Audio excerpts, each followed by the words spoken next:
राहुल गांधी की भारत जोड़ो न्याय यात्रा का आज 35वां दिन रहा। राहुल गांधी आज वाराणसी में रहे और काशी में 12 किलोमीटर की यात्रा की, जिसमें काशी विश्वनाथ धाम में दर्शन पूजन के साथ ही गुदौलिया चौराहे पर लोगों को संबोधित किया।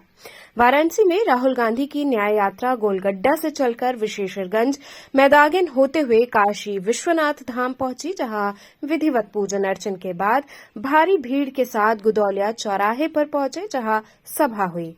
सभा में राहुल गांधी ने यात्रा का उद्देश्य बताते हुए मीडिया व भाजपा की जमकर खिंचाई की। उन्होंने मीडिया को अडानी, अंबानी व मोदी के आदमी बताया। इस यात्रा के दौरान भारी पुलिस की तैनाती की गई थी।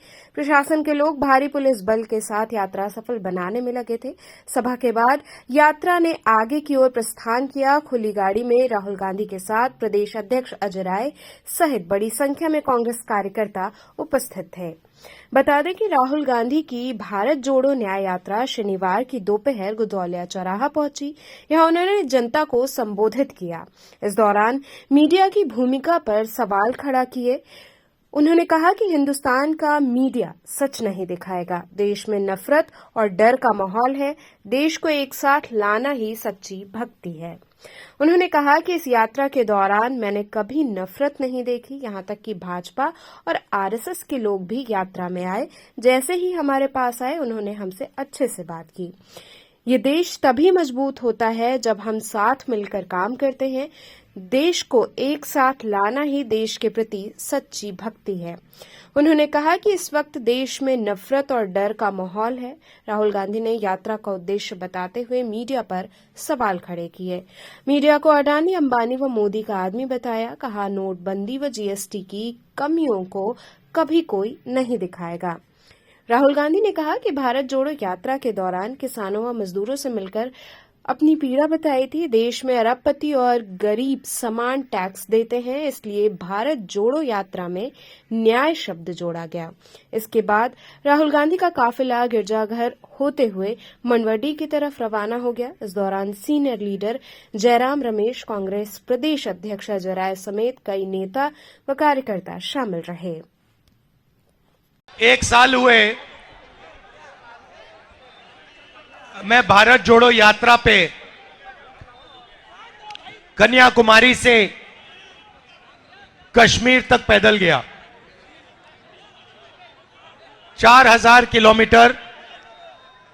भैया सीआरपीएफ वाले थोड़ा रिलैक्स करो भाई, शांत हो जाइए आप। भैया शांत हो जाइए प्लीज।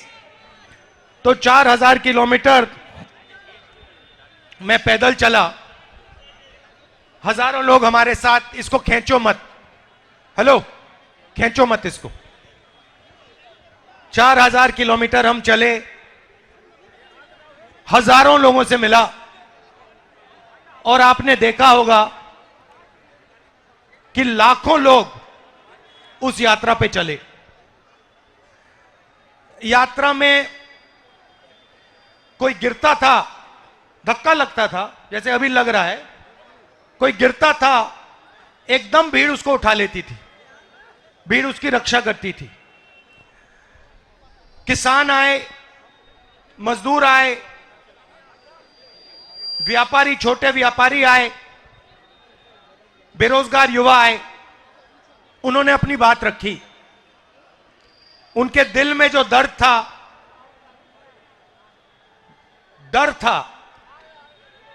उसके बारे में उन्होंने मुझसे अकेले मिलकर, क्योंकि होता क्या था, बड़ी सी भीड़ थी, भीड़ के बीच में मैं चल रहा था और मेरे चारों तरफ थोड़ी जगह होती थी, तो उसमें लोग आ जाते थे, जैसे आजकल हम यहां जीप में कर रहे हैं। तो आते थे और कहते थे, छोटे व्यापारी कहते थे, हमें डर लगता है, कल का नहीं पता क्या हो जाए। ऐसा माहौल बन गया है।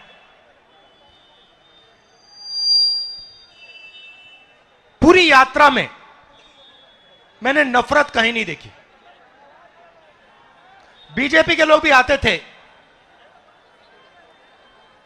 आरएसएस के लोग आते थे।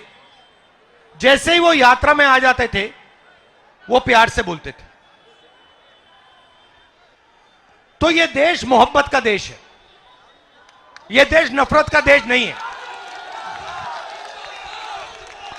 और ये देश जब ही मजबूत होता है, ये जब ही मजबूत होता है जब ये एक साथ मिलकर काम करता है।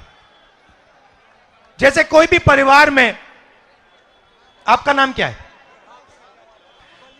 बलिया से प्रभात सिंह जी। अगर आपके परिवार में भाई भाई के बीच में लड़ाई हो जाती है तो परिवार मजबूत होता है, कमजोर होता है? बोलिए बोलिए। कमजोर होता है, कमजोर होता है। तो अगर देश में भाई भाई से लड़ जाए तो देश मजबूत होगा, कमजोर होगा? कमजोर होगा। तो सबसे बड़ी देशभक्ति क्या होती है? देश को एक साथ करना, एकजुट करना। तो देश को एक साथ करना, एकजुट करना, जोड़ना ही इस देश की देशभक्ति है। और सुनिए, देखिए, अजीब सी बात थी इस देश की। मैं आपको शक्ति बताना चाहता हूं। जैसे अभी मैं यहां आया, मंदिर में मैंने मत्था टेका, गंगा जी का प्रणाम करने आया हूं मैं। उसके सामने, गंगा जी के सामने, मैं यहां अहंकार से नहीं आया हूं। मैं सिर झुका के, सिर नीचे झुका के, ऐसे मैं गंगा जी के सामने आया हूं। वैसे ही जब मैं भारत जोड़ो यात्रा पे चल रहा था, मैं सिर झुका के जो भी मेरे सामने आता था, मैंने अपनी टीम को कह दिया, आप इनसे पूछिए। भारत जोड़ो यात्रा से पहले इन्होंने मुझे पूछा, राहुल जी हमें करना क्या है? मैंने उनको कहा, देखो, यात्रा में बहुत सारे लोग मुझे मिलने आएंगे। गरीब लोग आएंगे, अमीर लोग आएंगे, सब के सब लोग आएंगे, सब बोलेंगे। जो भी आएगा उसे ऐसा लगना चाहिए कि मैं अपने घर आया हूं, अपने भाई से मिलने आया हूं, और प्यार से उसको अंदर, उसकी मुलाकात होनी चाहिए और प्यार से वो बाहर जाए। तो जब हम ये कर रहे थे, सुनिए, बे शांत हो जाए। जब हम ये कर रहे थे, अरे भाई आ रहा हूं, नाम क्या है तुम्हारा? हाँ, राहुल है नाम तुम्हारा? नाम राहुल है? आ जाओ, ऊपर आ जाओ, आ जाओ, आ जाओ, ऊपर आ जाओ राहुल। तो जब हम चल रहे थे, हमें कोई थकान ही नहीं हुई। सुबह 6 बजे शुरू, शाम के 7 बजे खत्म होती थी, 12 घंटे चलते थे, कोई थकान नहीं। क्यों? क्योंकि देश की शक्ति हमारे साथ उस यात्रा में थी। क्या नाम है तुम्हारा? नाम क्या है तुम्हारा? यहां बैठ जाओ, आ जाओ, ऊपर आ जाओ। अरे आ जाओ भाई, बैग तो छीनेंगे वो, उनको भी अपना काम करना है। यहां बैठ जाओ। अब देखो, ये अब एक राहुल दूसरे राहुल से बात करेगा। अब देखो, देश में जो नफरत फैल रही है उसका मैं आपको कारण दिखाता हूं। राहुल, आप कितने समय से रोजगार ढूंढ रहे हो? सर, हम 2018 में इंटर का एग्जाम दिए हैं। मगध यूनिवर्सिटी में 5 साल में 3 साल का ग्रेजुएशन 5 साल में करवाया, अभी तक भटक रहा हूं। और यूपी पुलिस का एग्जाम देने आया हूं। यूपी में 65 लाख यहाँ का फॉर्म गया है, सीट है मात्र 60,000। एएलपी में वैकेंसी आया मात्र 5600, सीट खाली है अभी वैकेंट में 80,000। सारे बेरोजगार छीन रहे हैं हम लोग को। हम लोग छात्र पढ़ रहे हैं 20 साल से, क्या करेंगे आगे? अच्छा, एक बात बताओ, तुमने कॉलेज गए, यूनिवर्सिटी गए? यस सर, ग्रेजुएशन है, अभी पीजी कर रहा हूँ मगध यूनिवर्सिटी से। अच्छा, आपने इसमें कितना पैसा डाला है? क्या सर? मगध यूनिवर्सिटी कितना खर्चा किया पढ़ने में, पढ़ाई में? शुरुआत से लेकर आज तक कितना पैसा दिया आपने? पटना में पापा ने, आपके पापा ने? शुरुआत से तो काउंट ही नहीं कर सकते हैं सर, 5 साल से तो पटना में रह रहे हैं। मगर कितना? 5,000 लगता है वहां सिर्फ रहने खाने में, कोचिंग छोड़कर। तो कितने रुपए लगा दिए आपने इसमें? बहुत क्या, 5 से 10 लाख रुपए। ऐसे एक भाई है, हम तो ऐसे हमारे जैसे कितने लोग हैं। एक अगर हम एक ही भाई थोड़ी है ना सर, घर में बहुत सारे लोग पढ़ने वाले रहते हैं। तो आपने 2-3 लाख रुपए तो लगा दिए होंगे इसमें। उससे ज्यादा, उससे 5 गुना ज्यादा। 10 लाख रुपए लगा दिए होंगे। हम आराम से अभी बचपन से आराम से हो गया। तो आपने 10 लाख रुपए रोजगार पाने के लिए लगाए थे। Yes sir. और अब आपको पता लगा कि 10 लाख रुपए प्राइवेट कॉलेजेस ने, यूनिवर्सिटी ने आपकी जेब से निकाल लिए और रोजगार नहीं मिल रहा है। नहीं मिल रहा है। नहीं मिल रहा है। नहीं मिल रहा है। आपको क्या लगता है कितने सालों में मिलेगा आपको रोजगार? एक दिल की बात बताना चाहता हूं सर। जैसे पहले, आज के 1 से 2 साल पहले, आपके भारत न्याय जोड़ो के यात्रा के पहले कांग्रेस को लोग विलुप्त मान चुका था। हम कांग्रेस के कार्यकर्ता नहीं हूँ, मैं इस देश का छात्र हूँ, तो उस देश के नाते बोलना चाहता हूँ। आज के 102 साल पहले कांग्रेस को लोग हल्के में ले रहे थे, क्योंकि बीजेपी का मुकाबला नहीं सब कर सकता था। लेकिन उसके बाद जैसे आपकी भारत जाए जोड़ो की यात्रा स्टार्ट हुई है, लोग आपको मैच्योरिटी से, गंभीरता से लेते हैं। नहीं सुनो, वो सब ठीक है, मगर अभी हम बेरोजगारी की बात कर रहे हैं। हाँ, तो आपसे उम्मीद, पूरा बात सुनिए ना सर। आपसे पूरा लोगों को उम्मीद है, बिहार के पूरा लोगों को उम्मीद आपसे, हम जहां तक हम सुन के पाते हैं, आपसे इस बार के इलेक्शन में पूरा उम्मीद है और चाहते हैं नरेंद्र मोदी की सरकार बदले और छात्र बेरोजगारों को हित। अच्छा, अब एक बात बताओ, आपको नोटबंदी से फायदा हुआ? नहीं सर, कोई फायदा नहीं हुआ। नोटबंदी से क्या फायदा होगा हमें? अच्छा, अच्छा, थैंक यू ब्रदर, धन्यवाद। अच्छा, नोटबंदी से यहाँ किसी को फायदा हुआ? बैग सर दिलवा दीजिए, बैग कर रहे बैग मिल जाएगा, बैग मिल जाएगा, अभी देंगे। ठीक है, तो देश में 2 सबसे बड़े मुद्दे हैं। कौन से मुद्दे हैं?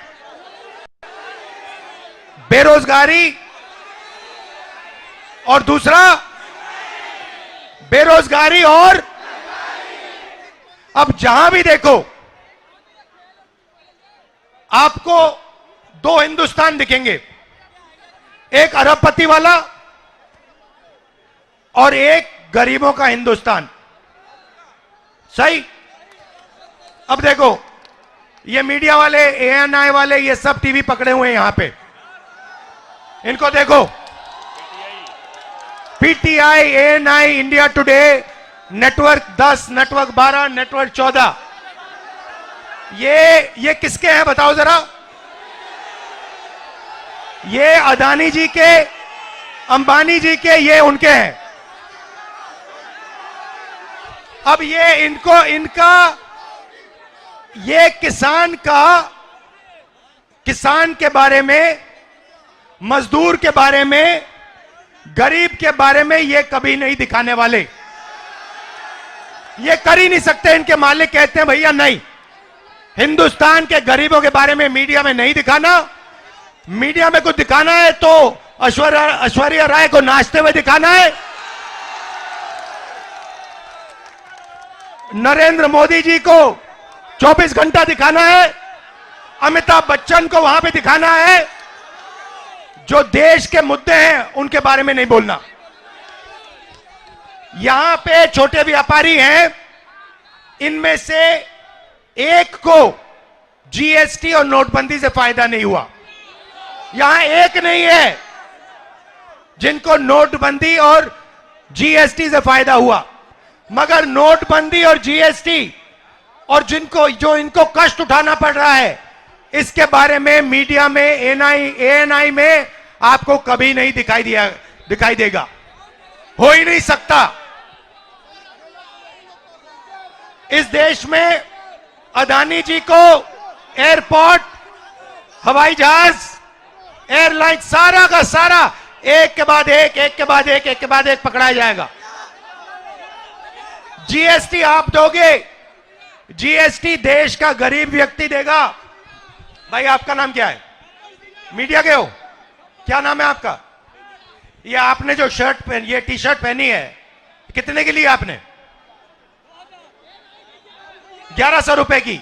इसमें आपने जीएसटी कितनी डाली? 18% लगी। 1100 में से 18% आपने जीएसटी दी।